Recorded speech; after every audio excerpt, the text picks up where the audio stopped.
I'm Lisa Schwartz with Berkeley Lab. Welcome to the webinar on our new report, Best Practices in Integrated Resource Planning. Next slide. All attendees are in listen-only mode, so please enter your questions at any time in the Q&A box. We'll tee up questions for all the presenters toward the end of the webinar.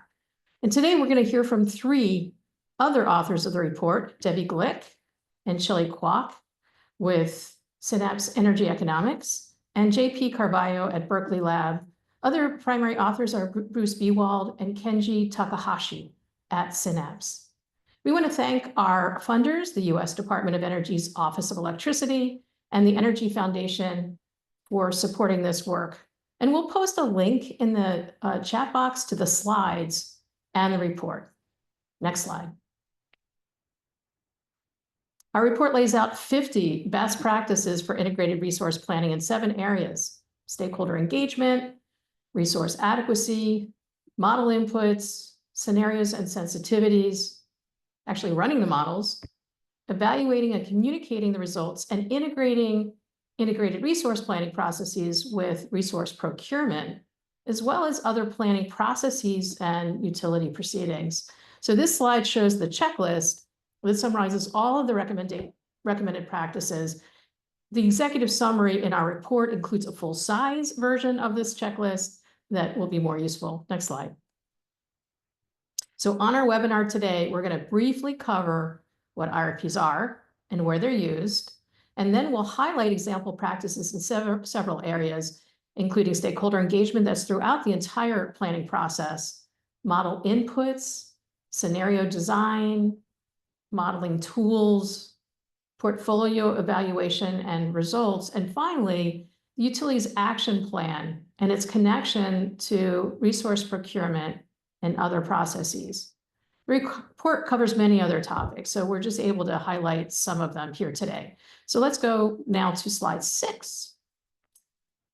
So the term integrated resource plan can refer to the planning process, the utilities plan of action, or the actual filed planning document. So essentially, an IRP is the utilities plan to acquire an optimal combination of both supply and demand side resources to meet energy needs economically and reliably. Integrated resource planning is primarily conducted in vertically integrated states where utilities are responsible for meeting customers' energy and capacity needs. Meaningful engagement by both regulators and stakeholders in the utilities' long-term planning decisions is a hallmark of effective resource planning. A transparent planning report and clear short-term action plan are other key features. And the ultimate goal is a portfolio of resources that are least cost, considering risk and uncertainty, subject to reliability needs, policy and regulatory requirements, operational constraints, and market factors. So while our report focuses on regulated utilities, primarily investor-owned utilities, some rural electric co-ops and municipal utilities submit plans to their own governing boards. And though our report focuses on electricity planning, in some states, natural gas utilities prepare integrated resource plans too. Next slide.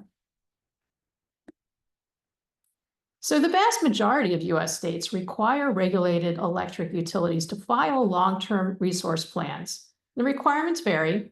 So the states shaded green in this map require less comprehensive plans. In Florida, for example, plans don't include the results of capacity expansion modeling or modeling to achieve an optimized portfolio.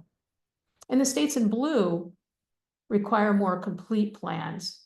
And some states are going further, requiring what they may call integrated system planning across the bulk power system and distribution system, as in Hawaii, or across electricity, transmission and distribution planning, as in Maine. And some states are also trying to integrate both electricity and natural gas planning, as in Washington state.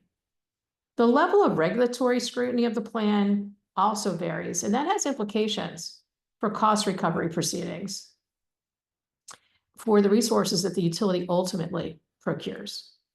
So some regulatory commissions simply accept a plan that meets filing requirements. An example would be Mississippi, where they note any deficiencies that the utility may have made. So in some states like Oregon and Utah, they use the term acknowledgement of the plan, meaning it seems reasonable at the time. And that also is something that the utility can take to the cost recovery proceeding. Other states like Colorado, Georgia, and Nevada, they use litigated proceedings to determine whether to approve or reject the utilities plan. All right, I'm going to turn it over here to Debbie Klick at Synapse Energy Economics. Great, thanks, Lisa. So I'm going to run through the first set of best practices we outline, which are around stakeholder engagement. And this diagram here is something we created to show kind of the flow of resource planning. And as you can see, stakeholder engagement really occurs throughout the entire IRP process. So we have two best practices that we outline relating to stakeholder engagement. They all really focus around creating a process that balances access and transparency along with reasonable time commitments by stakeholders. So the first best practice is really to design an inclusive stakeholder engagement process. So intentionally establish norms to collect and respond to feedback. That means, for example, if you're going to, you should allow stakeholders to submit formal comments on the IRP process and the proceeding and outline clear timeline and standards for the utility to respond to that feedback. Another best practice is around removing barriers to participation. So that means potentially offering stakeholder processes through both the web, through webinars and in person, potentially at different times of day. So some during the day, some in the evening for those who are unable to participate during the day. Additionally, prioritizing transparency. So sharing information, sharing modeling where available. Our second best practice is around engaging technical stakeholders in the IRP modeling process. So some stakeholders are more advocacy focused. Some stakeholders might have technical knowledge that can actually be valuable to the utilities, to the commission, and creating room for those stakeholders to be meaningfully involved through sharing modeling files and other information, through providing access for the stakeholders to the technical resource planning staff at the utility to answer questions. So providing input data and explanations of how the utility uses input data, providing software licenses paid for by the utility.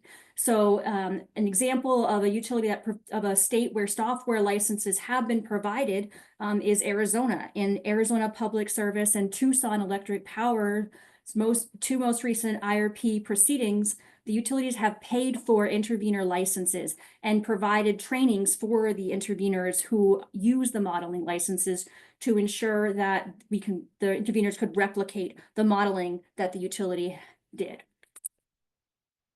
Next, I'm going to turn it over to JP to talk about modeling inputs and demand side resources. Thanks, Debbie. I'm just going to take a moment here to highlight how the right-hand side of this slide shows this flow diagram of the IRP process, and you'll see how we point out the different sections that we're touching as we go through these best practices. So I'm going to start with the first component in the model inputs, which is load and DR forecasting. Next slide. As you see, the load inputs involves 4 best practices. One is focused on many aspects of load forecasting in itself, including methods and data. The second involves how to incorporate load flexibility into forecasts and specifically electrification forecasts. Then we have a specific best practice related to what we see in current practices for large load growth, particularly data centers, but also industrial growth that requires high levels of electricity. And then we make another best practice related to distributed generation and storage, DERs, and how they should be represented in IRP. What you see here in the bottom 2 charts are examples from Portland General Electric's IRP, who developed specific forecasts for PV here on the left and EVs on the right. And you can see how they develop scenario-based analysis for DERs, which is one element of best practices. Next slide. We group best practices 8 and 10 focus on sort of the load side of this set of best practices. One core element that's coming up as we examine, dozens and dozens of IRPs is that the use of end-use based bottom-up forecasts is the basis of best practices as we move forward. Among other elements of these best practices, this includes highly temporally resolved forecasts. Usually hourly forecasts is what we see as best practices. And with levels of spatial resolution that go beyond the single systems level forecast and try to reflect either the equivalent transmission constraints that the utility that's filing the report might have, or other types of spatial openness. At the same time, we are seeing that the best forecast best practices in the industry are separately identifying the adoption, the operation, and the flexibility components. And each one of these has separate methods, separate data sources, and separate characterization needs to be incorporated in different models that are used in IRP. We see the legacy types of methods, particularly time series or econometric approaches, have some limited approach to complement, but as a whole, end-use baseload forecasts, SAE models that have been used over the last few decades, but now are taking over, are the main best practice in terms of methods for load forecasting. On large loads best practices, we have a set of recommendations on how to treat large loads in IRP in particular.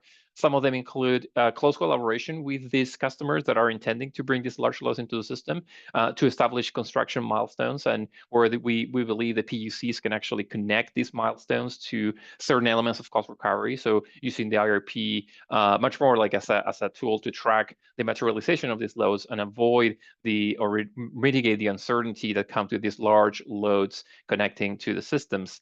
At the same time, this work with customers entail managing timing of their deployment to achieve win-wins, to look more holistically at how these loads can be included as a variable in the planning process, and not only as an exogenous load to be met given their size and given the type of flexibility that they come. And at the same time, integrating these large loads into IRP scenarios and modeling, again, especially depending on the size and the location they may have, it's another best practice to ensure that the outcomes of the IRP account for the large loads and account for potential deviations on the levels and timing of these large loads being deployed. Next slide.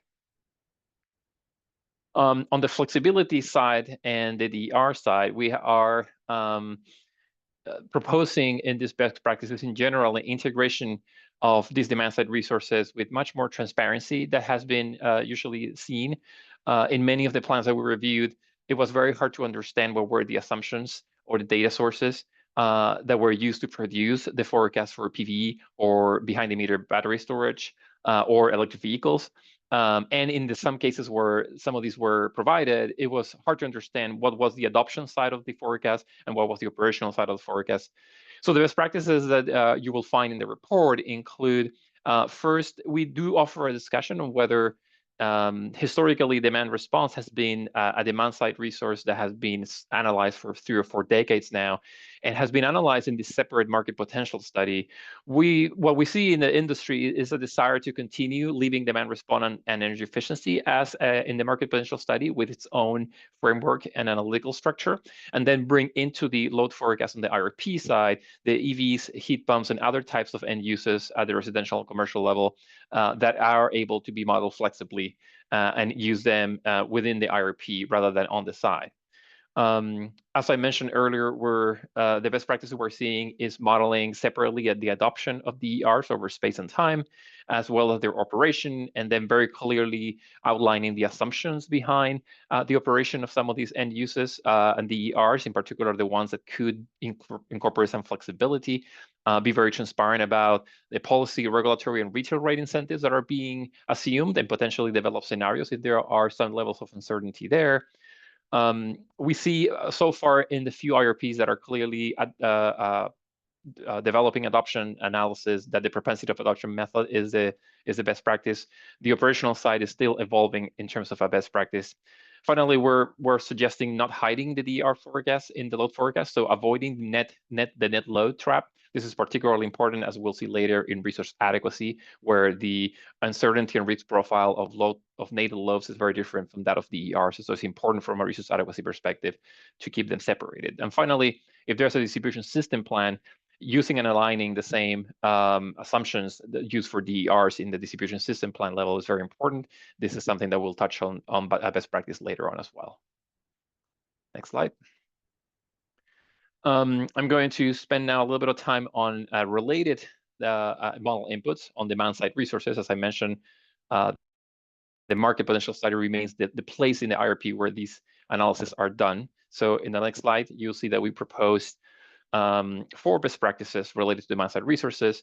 On the onset, we recognize, as we review the reports, that there are still 2 types of practices, approaches to incorporate demand-side resources in IRP. One is incorporating efficiency and demand response as a load modifier, reducing load. And the other one is incorporating them as a resource, as a resource that the capacity expansion model can actually select in least cost basis to fulfill the needs in the modeling effort. So with that, these 4 best practices are geared towards both in some way. So you will see that they relate to transparency and thoughtful assumptions on the program design, adoption rates, measure program cost, and some regulatory elements. The use of scenario-based is very incipient, but we already see a few IRPs that are using scenarios to model uncertainty in some demand-side resources, and we believe this is indeed a best practice given some aspects of uncertainty that have always existed in this space. We suggest a best practice of bundling measures to approximate the program design and reduce the computational complexity. And this is particularly important for the planners that are wanting to use or to apply a resource or competitive resource approach to the demand-side resources. So building supply curves to feed them into the capacity expansion model. The bundling of measures goes a long way to making the whole effort tractable and the results more applicable. And finally, we're suggesting as best practices to ensure the consistency between any demand-side resource scenarios and IRP scenarios, as well as identifying and internalizing relevant demand-side resource benefits. These are typically performed on demand-side management planning, but it's important to bring that into IRP as well. I think with that, I'm gonna pass it to Debbie. Great, thanks, JP. So now I'm going to move on to supply side resource model inputs and a number of best practices that we have outlined around supply side resources. So best practices 12 through 18 relate to the supply side resources. And the best practices really are about several themes about relying on the best available data. So conducting studies, supplemental studies where necessary. Avoiding simplifying assumptions that might bias results or otherwise limit analysis and results, and giving the model information so that it has the ability to make optimized decisions so that the utility can then use that optimized modeling results to inform its resource planning. So these best practices touch on resource cost assumptions, resource temporal availability, advanced and emerging technologies, and then renewable integration costs and battery storage resource costs. So the first 3 best practices that we've grouped together for the purpose of this presentation relate to resource costs. So using accurate cost assumptions for new resources, realistic assumptions about the timing of resource availability, and modeling for all forward-going resource costs for both new and existing resources. So these best practices are important because new resource costs can change constantly as the market changes. Planning for resource additions can be challenging when the timing of when a resource will become available is uncertain based on potentially supply chain challenges, market uncertainty, interconnection queue, or other regulatory challenges. And then capacity expansion models, which JP will be discussing later, they can only make optimized decisions around retirements, around resource builds, if all of the costs, all the relevant costs, including planned capital expenditures and environmental capital expenditures are included. So the best practices that we recommend in these 3 sections are, some of the highlights, and there's much more in the paper, are around relying on real market data, industry studies. So that could be requests for proposals, actual data from builders, and avoiding making oversimplifying assumptions that could systematically skew results. So for example, if there's uncertainty on how resource costs might change going forward, assuming flat cost trajectories for all resources is going to disproportionately impact resources that are maybe newer, that have more potential for cost decline relative to more established resources that don't have expected cost declines. Second best practice recommendation is around modeling a range of scenarios. So if there is uncertainty on when a resource will become available, well, model some scenarios that allow full optimization that assume that some of the constraints don't exist, and then model some scenarios that are more constrained, but model a variety of scenarios. And third best practice is around programming in all avoidable costs. So don't deal with capital expenditures outside of the model, program them into the model so they can be used to impact retirement planning decisions. The next 2 best practices relate to how to deal with advanced and emerging technologies. So there can be substantial cost and risk and uncertainty associated with advanced technologies and limited data on technologies that are not currently commercially available or not installed at scale, especially in the utility sector. So how to account for those challenges, how to include costs when the costs and risks are uncertain. So some best practices we recommend are to model worst case scenarios to account for the uncertainty and the risk of large cost overruns that can accompany really large complex problems. So understand whether the project still makes sense if the cost is 20% higher than projected, 50%, even 100% higher. Some examples we list in the report are, the Vogel plant, Kemper plant. When projects are huge, the level of uncertainty, level of risk that goes along with mega projects is just simply bigger. Employ consistent and unbiased evaluation of the cost and performance of technologies in deciding what to include in an IRP. So have clear justification if you are modeling, for example, small modular nuclear reactors, but not long duration storage. Well, why? Clear justification for not just kind of picking winners. Recommendation to conduct studies outside the IRP where necessary to inform inputs given potentially limited market data. And to rely on reasonable timelines for deployment.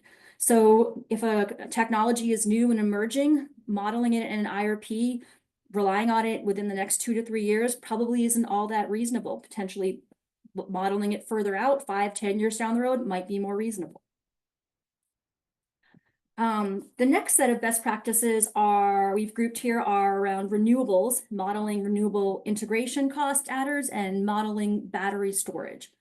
So recognizing that deployment of renewables is different than deployment of large central resources.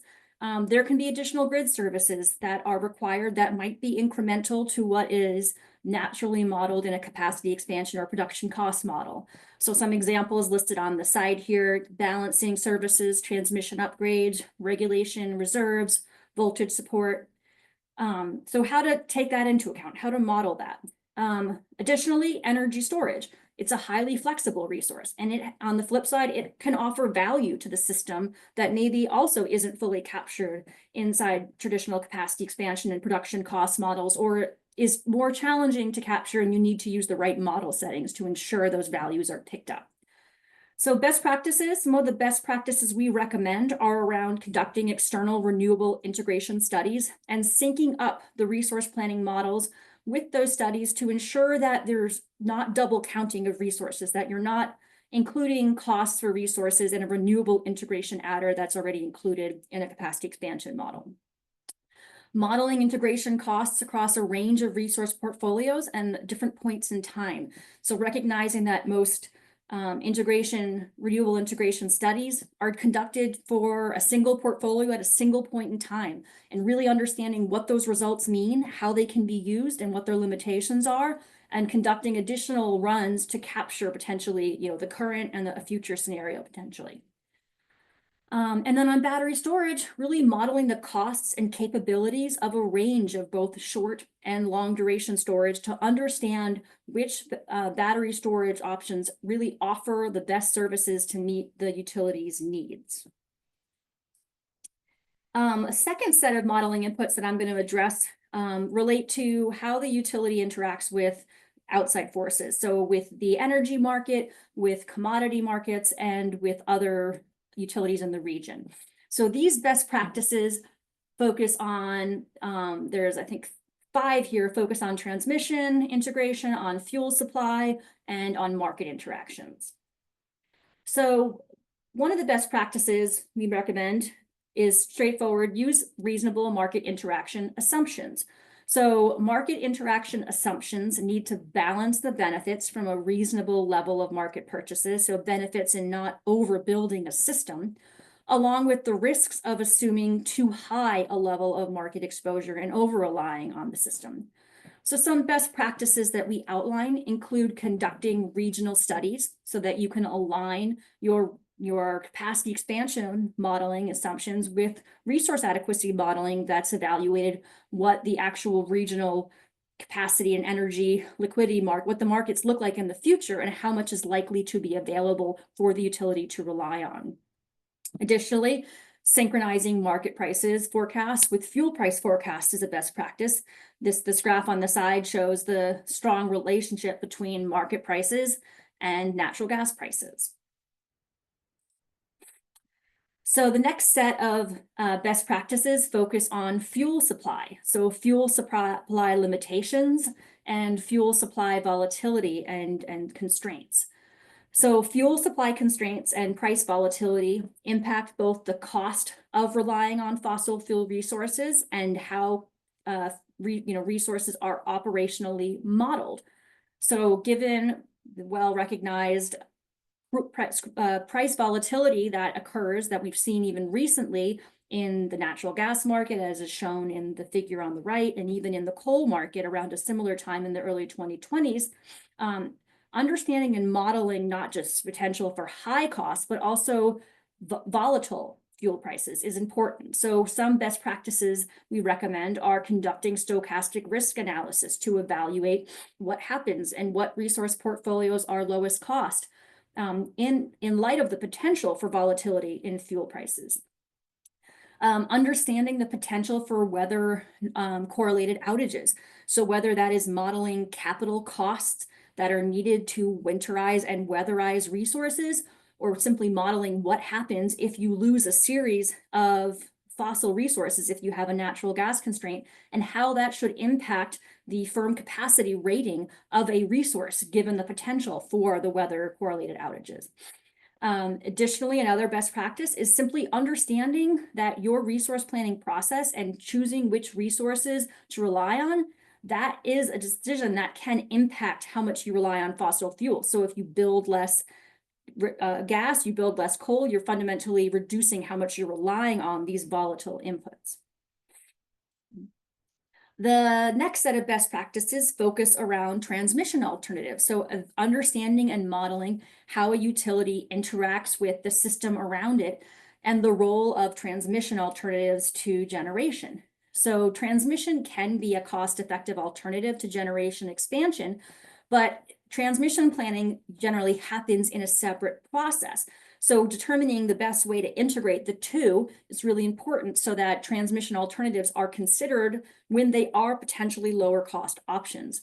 So our best practices involve co-optimizing transmission expansion and portfolio development by taking information from regional long-range transmission plans and incorporating them into an IRP when a transmission alternative has been identified. So allowing a capacity expansion model to select transmission build out, for example, or modeling interconnection costs as a proxy for a transmission constraint.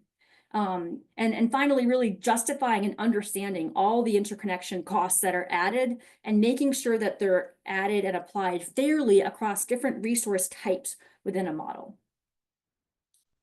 Next, I am going to turn it over to Shelley for designing scenarios and sensitivities. Go ahead, Shelley. Thanks, Debbie. So chapter 4 of our report presents 3 best practices related to designing scenarios and sensitivities. Next slide.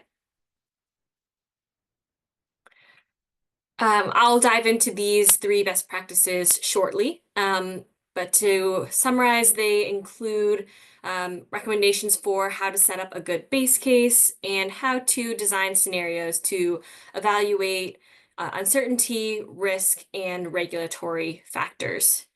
In our report, we define a scenario as a set of assumptions that together represent a significant change and portrays a future that looks notably different than base assumptions.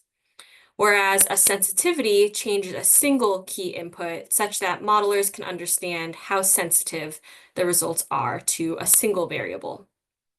Next slide. Some common challenges that we're aware of that often come up during the scenario design process include the tension between wanting to model a full and comprehensive range of uncertainties versus being able to produce clear and informative results in an IRP report of a reasonable length. This can be challenging when utilities are balancing stakeholder scenario requests with their own priorities, as well as any commission or state requirements. There may also be tensions between designing scenarios that minimize shareholder risks versus minimize ratepayer costs. So to help overcome these challenges, we've presented 3 best practices. Next slide. Best practice 28 pertains to setting up a base case that allows for easy comparison. And what we mean by that is to design a base case such that scenarios and sensitivities are all internally consistent with it so that they can all be compared to each other throughout the IRP process. Best practice 29 focuses on how to design an appropriate range of scenarios to evaluate uncertainty and risk. So the report lays out some suggestions for focusing on developing a range of scenarios that evaluate real and likely futures rather than those that evaluate more extreme things or things that might be interesting to research but ultimately are not likely to provide as useful information for IRP purposes or end up in a preferred portfolio. Next slide. Our 3rd best practice in this section focuses on planning and incorporating important regulatory factors. Since a good IRP is all about selecting a least cost and least risk plan that is compliant with reliability and regulatory constraints. Therefore, we say that best practice would be to model all final, proposed, and likely regulations to allow time for proactive planning and identification of no regrets actions. This would involve modeling those regulations in the base case as opposed to just a single alternative scenario, which is sometimes what we see when reviewing IRPs in the past, as limiting modeling compliance to a single scenario can limit the utility's ability to appropriately plan for a future with the regulations in place. And so we recognize that there may be uncertainty regarding the regulations that are currently in place. And so we propose that planners can analyze alternative futures with varying levels of regulations in other scenarios and sensitivities, while still including the final proposed and likely regulations in the base case. Ultimately, assuming that proposed regulations will not exist in the future can lead to costly decisions and delays. Next slide. Great. I'll hand it back to JP. Okay, thanks, Shelley. I'm going to take on one of the core elements of IRP here, models and modeling. You will see here in our flow diagram that we very intentionally drew these arrows going from the production cost model in top to the capacity expansion model in the middle to the resource adequacy assessment or reliability model at the bottom. And in that, we're kind of reflecting one of the core threats in the best practices that we studied is that these models need to talk and iterate a lot across each other. So in the next slide, you can see that in our checklist, there are over 10 best practices related to running models and iterating. Understandably so, I don't have time to cover them individually like some of the other best practices we have been covering. So I'm going to do a much more light exposition and let you go delve into in the report for some of the details. What these best practices do cover are the selection and calibration of both the capacity expansion and production cost models, and some strategies to use them iteratively in an effective way. We discuss the selection of geographic and temporal scales, and we link these choices with other best practices that also relate to spatial choices, for example, in load forecasts. We have a carve out on something that Debbie talked already about, letting models optimize, and this is the extent into which we want to avoid hard coding certain types of quote unquote decisions as constraints in the model and let the model optimize and make them variables, including specifically retirement decisions. We have a few best practices related to capturing the value of energy storage, in particular, what we see emerging as practices in long duration storage. And then one best practice on how to use some stochastic approaches to improve the robustness of the portfolio. So in the next slide, I think one of the key contributions of this work, besides the 50 best practices, of course, is this diagram here that shows in a succinct way the different types of models that go into IRP and the way they relate or could relate. You'll see here that some of the solid arrows reflect the way models feed into each other, but the dash arrows show emergent or suggested relationships where certain models could feed into others and produce, enhanced internal consistency of the model results and outcomes. And having this perspective also allows us to understand how to tighten and make sure that all these models are ideally produced using the same set of inputs and assumptions, which is something we had been sort of suggesting across several other best practices. Some of the basic best practices that you will see in the report include ensuring that both the capacity expansion and production cost models are state of the art. This is largely a best practice that is more or less warranted or that exists in most utilities, but there are still some that could improve the types of models they choose. An aspirational practice is some sort of benchmarking where planners could see and compare across models and understand the costs and benefits or the different features that each model that exists out there in the industry showcase and bring in. Right now, typically what you see is that a utility is wedded to a model early on and model, and whereas there could be benefits in understanding at least how the different models that exist compare in a number of characteristics. Best practices suggest the selection of spatial and temporal scales carefully. Temporal granularity for these models. At this point, the best practice is clearly the hourly representation in production costs and even in capacity expansion models, as well as the resource adequacy. Resource adequacy, as we'll explore in the next slide, is still is beginning to be heavily based on hourly representation for stochastic purposes. We provide some advice that we have gathered from the IRPs we examine on how to calibrate these models and achieve a middle ground where the models are not under-calibrated, so they really don't reflect good reality, but they're also not overfitting such that they are prescribing the future out of the fact that they were overfit with historical data. As I mentioned, let the optimization models optimize include a number of specific suggestions or best practices around what types of decisions to not force or do force in the model. So for example, we're suggesting that build decisions can be forced only when the resources are really under construction, but not in cases where the resources are planned or maybe just suggestive.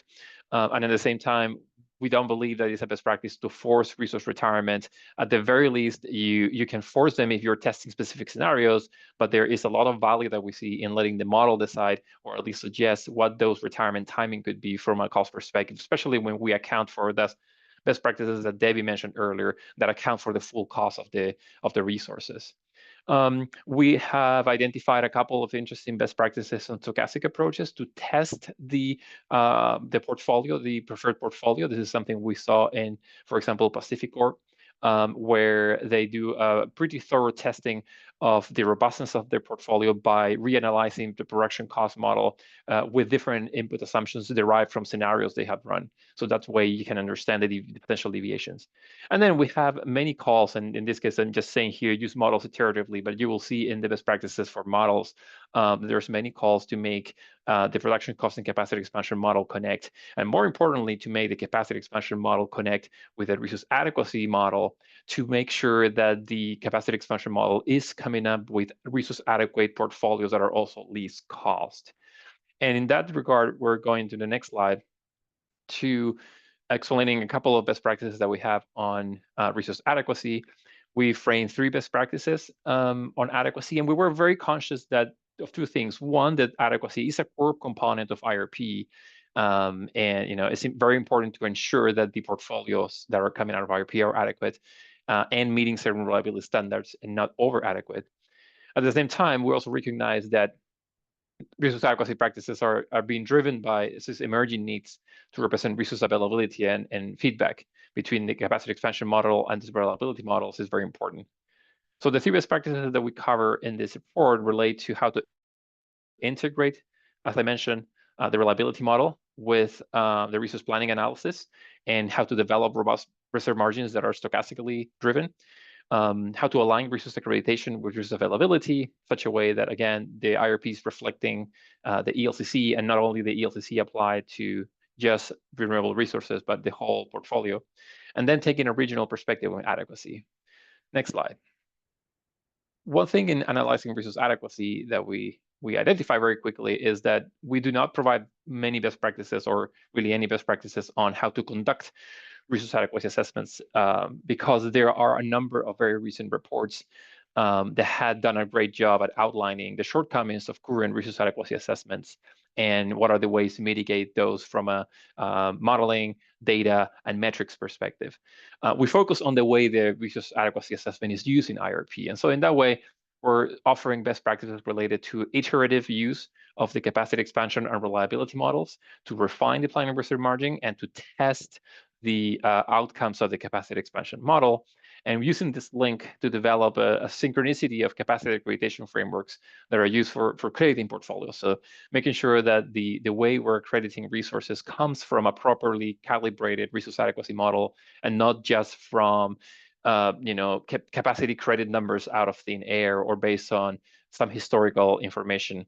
In this particular set of best practices, we rely significantly on best practices from ISOs. For example, the use of seasonal accreditation by MISO is something that IRPs can perfectly implement, and is recommended to capture the seasonality components of some of the variable renewable resources in particular. Finally, we offer best practices and capacity accreditation methods, as I mentioned, using the ELCC, and sort of shying away from the traditional forced outage rate demand methods or UCAP methods for fossil fuels, and just using ELCC across the board. There are a number of publications out there that advise how to use this carefully and with much more detail that we would want to do. And then that regional perspective for RA is something that we saw in a few cases. For example, Public Utility of New Mexico and Puget Sound Energy take a regional approach to resource adequacy that avoids excessive conservatism in deploying the portfolio for the IRP, as you account for the actual capacity contributions of resources that are in your neighboring areas. With that, I'm gonna send it back to Shelley. All right, great. We've gone to the section of the report that talks about how to evaluate results and communicate them with stakeholders. Next slide. So chapter 6 of the report provides 5 different best practices on these topics, spanning from how to use appropriate metrics to evaluate results, reporting results clearly, benchmarking inputs and results, and lastly, selecting and modeling a preferred portfolio.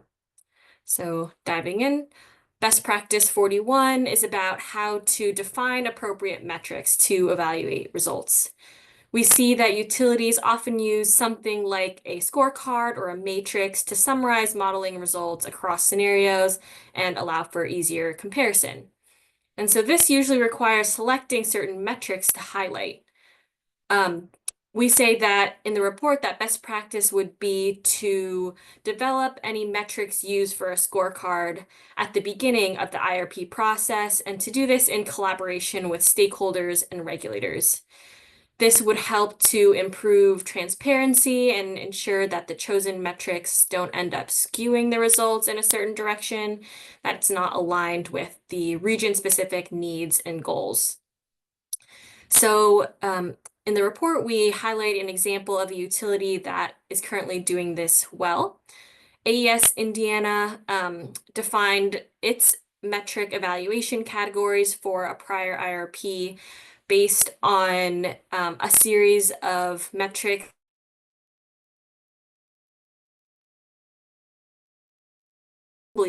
defined based on a set of pillars for electric utility service. Next slide.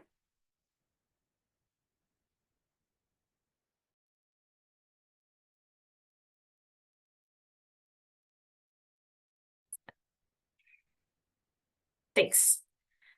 Best practice 43 talks about how to benchmark inputs and results to other utilities. This is more of an emerging best practice. However, there are examples of utilities currently doing this. For example, as part of its 2025 IRP process, the Tennessee Valley Authority has hired a consultant to review its 2019 IRP and benchmark it against peer IRPs to identify key themes and trends to consider. One tool that I wanted to highlight that may be useful for this particular best practice is LBNL's resource planning portal, which is linked in the slides. It can help allow users benchmark planning assumptions across various jurisdictions. Next slide. So the report also includes some best practices related to the selection of a preferred portfolio, which is a really important step of the IRP process, as it helps utilities guide their near-term actions and helps stakeholders and regulators focus their feedback and oversight. Next slide. We recognize that selecting a preferred portfolio can be challenging, as utilities often need to balance a wide array of cost and risk measures. So some of the best practices included in the report on this topic include justifying any substantial deviations from the fully optimized portfolio, from the selected preferred portfolio, if there are any. We also recommend avoiding developing the preferred portfolio outside of the model.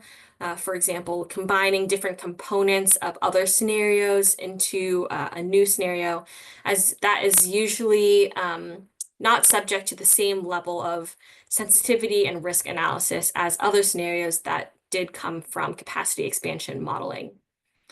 And lastly, we recommend that the preferred portfolio is fully consistent with any articulated state goals and priorities. And with that, I will pass it back to Debbie. Great, thanks, Shelley. So I'm going to discuss, as you can see in the little diagram on the right, the last set of best practices that we recommend. The first focuses around a short-term action plan, and the second around integrating the results and the process of the IRP with other utility proceedings. So on the action plan, best practice 46, recommend that utilities use the IRP results to inform a short-term action plan and a utility procurement plan. So the action plan would serve as a basis for the utility's implementation of the preferred portfolio. So a good IRP will have a specific action plan that says in the next 1 to 5 years, this is what the utility plans to do. These are the resources that the utility will go out and procure, whether it's issuing RFPs or self-building. This is the analysis, these are the reports, these are the studies that the utility needs to do to better understand potentially future load, resources, or even just improve its IRP process for the future. And additionally, the action plan should include strategies to comply with near-term, current, or even anticipated regulations, mandates, and targets. Finally, the last set of best practices is around integration of the IRP with other utility proceedings. So integrated resource planning proceedings and dockets focus on the resource plan. So on the plan for how the utility is going to meet its future electricity demand.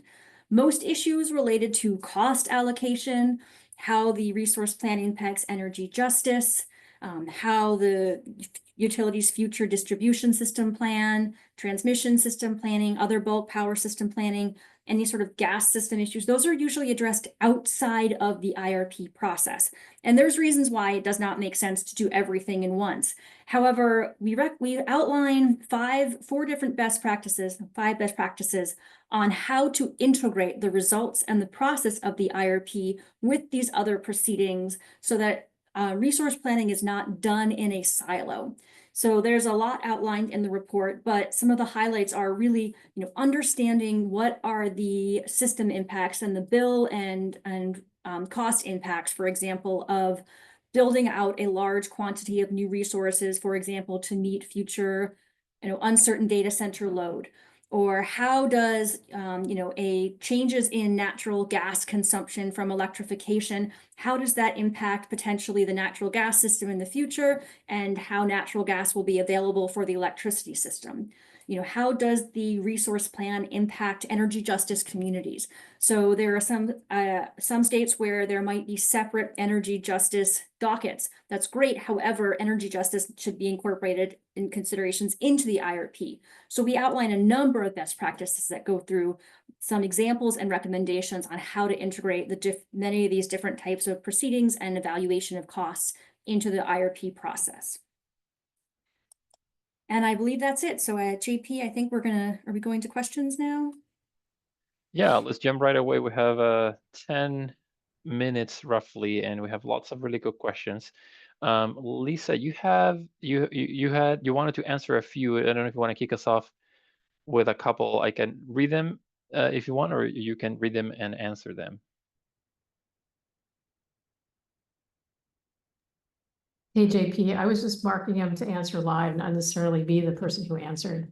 Why don't we look at the topics? Oh, sorry, I got confused. All right, so in terms of topics,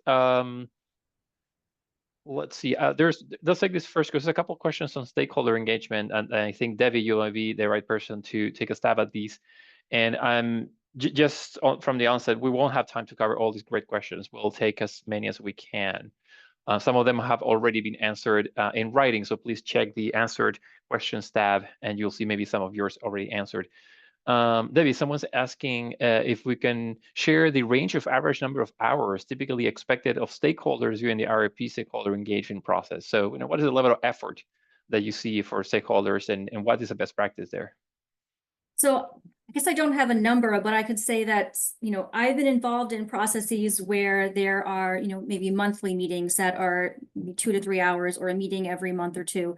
I've also seen stakeholder processes where there are full day meetings, maybe every week. So on the range of, involvement, the full day every week or two, it's a lot. It's a lot more than most stakeholders can commit to. Now, 2 to 3 hours every month or two, that's, I would say, a lot more of a reasonable time frame. When you get to maybe 2 to 3 hours every 3 or 4 months, I would say that's probably not enough. So we don't offer specific concrete guidance. I think it's more of a, I don't know, common sense kind of understanding of if you were involved in a process and this was not your primary job, would that be a reasonable time commitment that you could commit to yourself? And would that be an opportunity? Would that time commitment provide you enough information to be meaningful? Got it. Thanks, Debbie. Let's get another question on stakeholder before we move to other topics. So this question asks, if we gather the information on black box IRPs to a certain missing transparency elements like stakeholder comment opportunity, and if there is anything we can say about software tools that research developers use today to keep track of IRPs, and the person sort of comments that the one reason for low engagement in some places, even with good stakeholder processes, is that these are very bespoke cycles and hard to track. So I'm not totally sure I follow what the exact question is. It's asking about resource planning models. I think this is looking is an interest. I think is related to how to track IRPs and the opportunities that exist to intervene. If you think that there could be an outside of IRP, this is probably outside of the IRP process. There should be some sort of centralized way in which people could learn that IRPs are being undertaken and that there are certain events like you were just describing, meetings, stakeholder meetings that can be, and a tracking tool like that exists anywhere that you could speak of.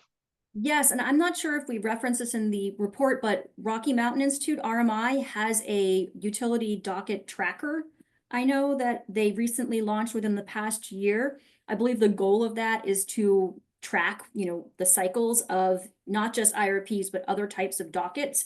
I'm not sure, I haven't checked it recently how comprehensive it is, but I would imagine that they would have these kind of, the IRP schedules on it. And then most utilities, I would say every utility that I've worked with has, a website that is devoted to the IRP process. So once an IRP is happening, there's a website that has a schedule or information that's been posted publicly for the process. So, but I think the RMI Resource Hub docket tracker, I don't know the exact web address, I think it's in the report, is probably the tool that you're looking for. Great, thanks, Debbie. JP and Shelley and Debbie, can we run a little over? Are people available to run over so that we could get some more questions? Yeah, I can do that. All right, yeah, I have a few more minutes as well. I'm going to take a sort of a quick step here at this question. It asks if you can say more about the best practices for how to best reflect load growth from data centers and other large loads and their uncertainties. See that there is best practice 10 is entirely devoted to this topic, and the approach that we're taking this best practice based on what we are able to see in the IRPs is really that these relational dynamics where you collaborate with the data centers and bring them as active participants in the IRP process and not just as loads to be met seems to be underpinning all the best practices in this space. So in some ways, the reduction of uncertainty comes from getting a much more thorough understanding of the timing and the needs of these data centers and similar to large loads, and then folding those needs into parts of the modeling such that you can reflect the model that is able to see parts of or some aspects of the data center deployment as as a resource or as a variable that you can be tracking. Right now, or at the onset of the data center, the deployment a few years ago, the relationship tended to be the typical where the data center shows up and wants just one service, as if it was a small load. But the truth is that as time has evolved, it's very clear that best practices are pointing at a collaboration. The evidence that we saw with some utilities requesting regulators to impose very draconian contractual conditions to data centers that they had to either prepay their entire capacity they were requesting, and if they decide not to deploy, they'll still have to be on the hook for that, is going in the other direction. It's a very sort of belligerent, if you want to, approach. Whereas what we see as best practices is a much more collaborative effort. From a modeling perspective, using scenario-based analysis remains kind of the core tool to incorporate some of these uncertainties. But then from that point on, there are emerging work that are outside of the IRP and the procurement side on how to make procurement decisions more responsive to these uncertainties to minimize the potential risks that are transferred to ratepayers, as well as allowing data centers to have enough flexibility to deploy. And that's not quite within the scope of this work. With that, I'm going to say that I answered this one. Let's see, I had one here noted that I wanted to pass, I think, to potentially Shelley. This question is about how should resource planners account for the uncertainty in tax credits on certain resource types, and potentially, this is a scenario-based question, so particularly on PTCs and IDCs, whether they should be incorporated in some way into the scenario analysis.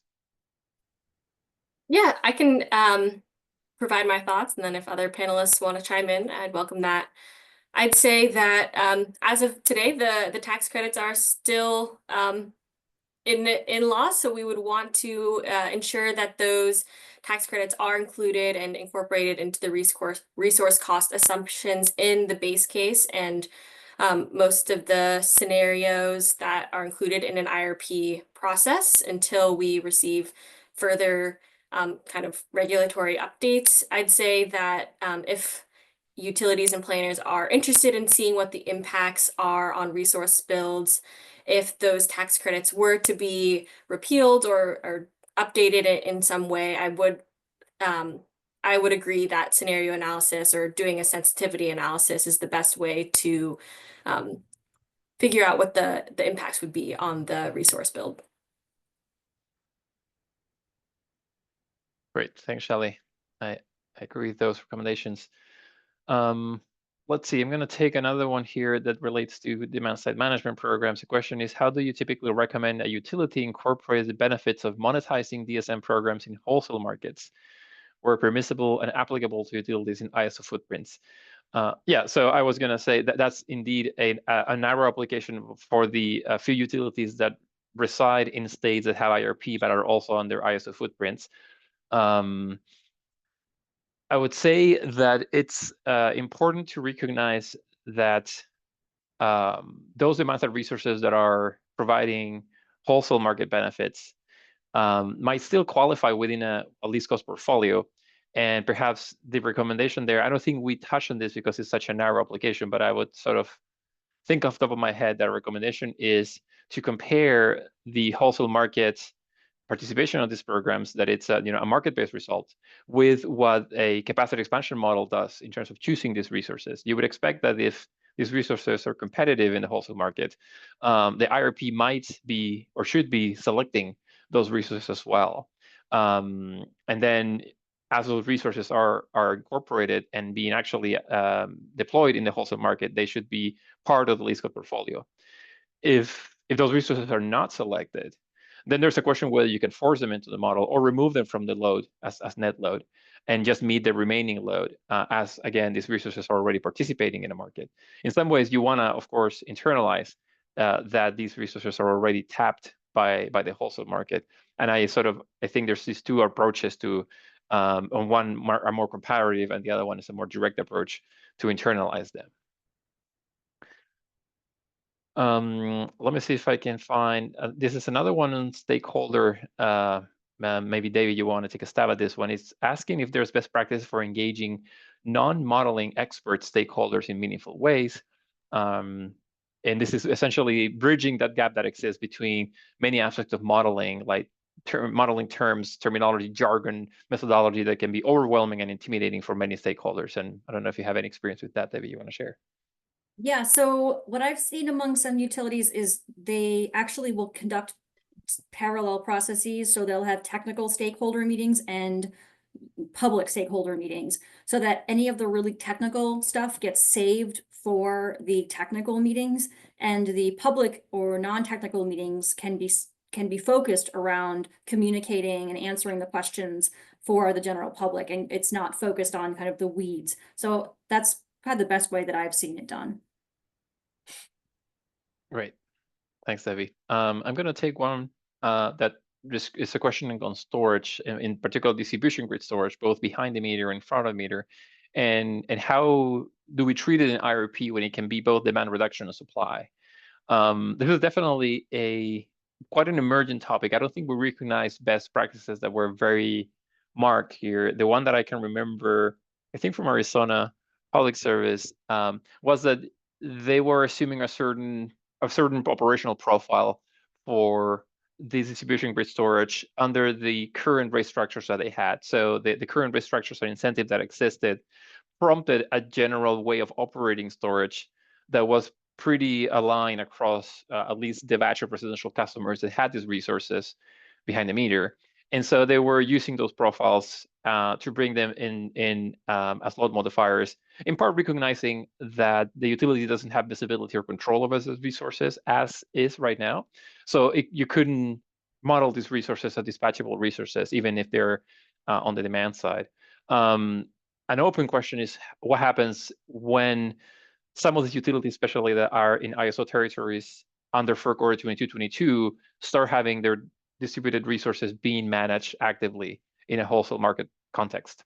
And I don't think we have actually any cases like that, of course, because FERC Order 2222 hasn't been implemented yet, and it is an open question from a modeling perspective how you would treat those. So I think what I can say is right now, the use of more static static operational profiles is what we see as a best practice, using some reasonable assumptions about how distributed grid storage is being used.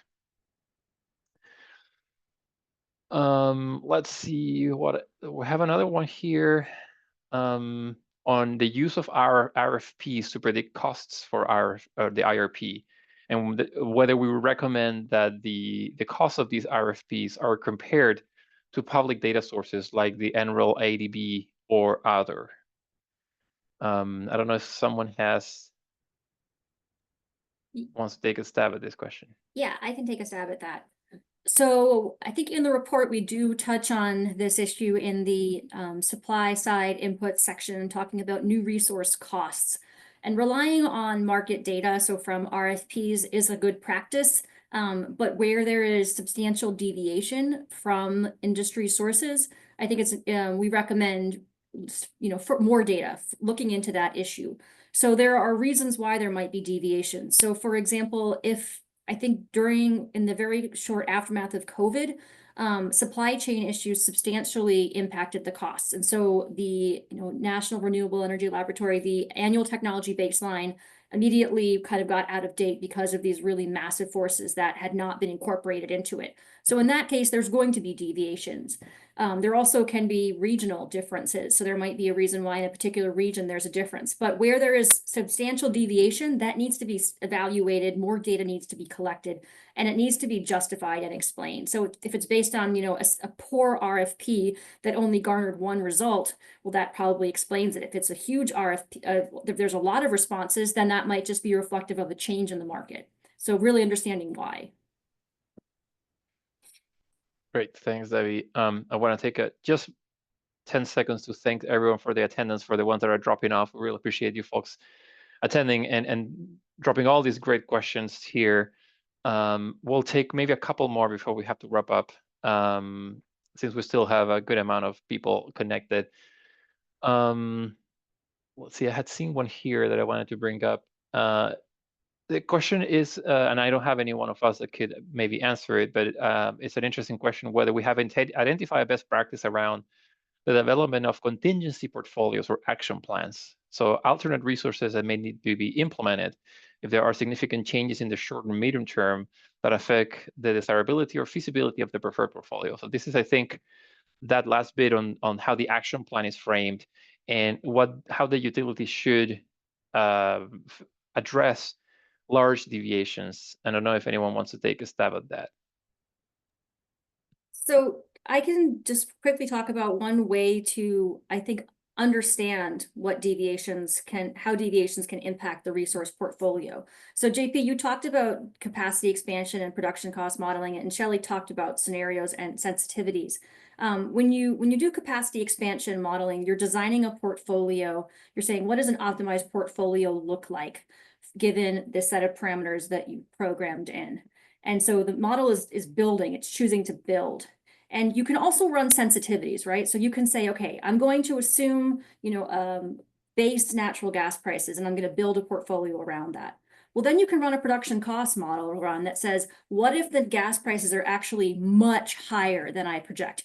What does this do to my resource portfolio? So you can use the results of your sensitivities where you're essentially stress testing your system to say, oh my gosh, that's suddenly much more expensive than the base case. You can use those results to understand kind of what resources might have been no regrets or lower cost in the event that system conditions deviated a lot. So I think really having a large number of scenarios and sensitivities that provide information, not just on what kind of an optimal portfolio looks like based on known conditions, but how the optimal portfolio, whether it's still optimal when there's deviations from those known conditions, can be helpful, and really identifying like what are no regrets resources. So are there resources that are lowest cost Or are there portfolios that are really similar in cost? So like you might have a base portfolio, a preferred portfolio, and then like a clean energy one. And they might be really similar in cost, but then when you compare how those portfolios perform against like a high gas price sensitivity, you might see a really big difference. Having those results will help inform kind of how to pivot, how to change when circumstances change a lot. Thanks, Debbie. I'll add that at least regret approaches have not been used in IRP in the US. And so we did not even include it in our best practices because we were heavily based on empirical information from existing plants. They are more common in Europe. And as Debbie says, they are a very interesting tool to add a layer to the least cost approach in a way that incorporates uncertainty and risk more explicitly. I think we have time maybe for one last question. And unfortunately, we have several good questions here, and I'm trying to race and see which one I can answer. Let's take this one on storage. So the question is, can you speak more to the storage value not properly being accounted for in IRP models? Is this usually a modeling error by the user or something else? So I can start. In some respects, it depends on what type of storage you're modeling. So storage is more challenging to model than a strict generation resource, especially if you're thinking about, for example, long duration battery storage. There are specific model settings that you need to use in order to allow the model to optimize and to get the most value from, for example, like a long duration energy storage. Some of those settings might also require the model to have more granularity, to do more modeling runs. That might take a lot longer to now run the model. So I think there's a lot of trade-offs between how much the information the model needs to see, how long it takes to run the model, and the settings that really allow battery storage to be fully valued. It's simply more complicated and sometimes more challenging and time intensive. And I think that modelers are still kind of tweaking and coming up with best practice and improvements to allow the full values of battery storage to be properly captured in a way that doesn't create a big trade-off in time. Thanks, Debbie. All right, I think we're at the beyond the top of the hour. I'm pasting. There's a few pending questions and a few others that we responded related to the interface between distributed resources and IRP. While we can't get at them right now, I'm pasting here in the chat the integrated distribution system planning subpage in LBNL's Energy Markets and Policy Department's webpage. That includes a whole lot of cutting edge information on how to treat and how to integrate distribution system planning and resources with bulk power system planning. And that might be a good resource for you folks to take to answer those questions that unfortunately we couldn't get at. So with that, I think I'm just going to wrap it up. Thanks everyone so much for your presence here and your active involvement and your great questions. We're going to copy some of these questions and potentially reach out with some answers and further conversations. We love talking with people, and our contact information is right there. So don't hesitate if we didn't get to your question to drop us an email, and we will get at those questions later offline. Thanks so much again. Everyone have a great day.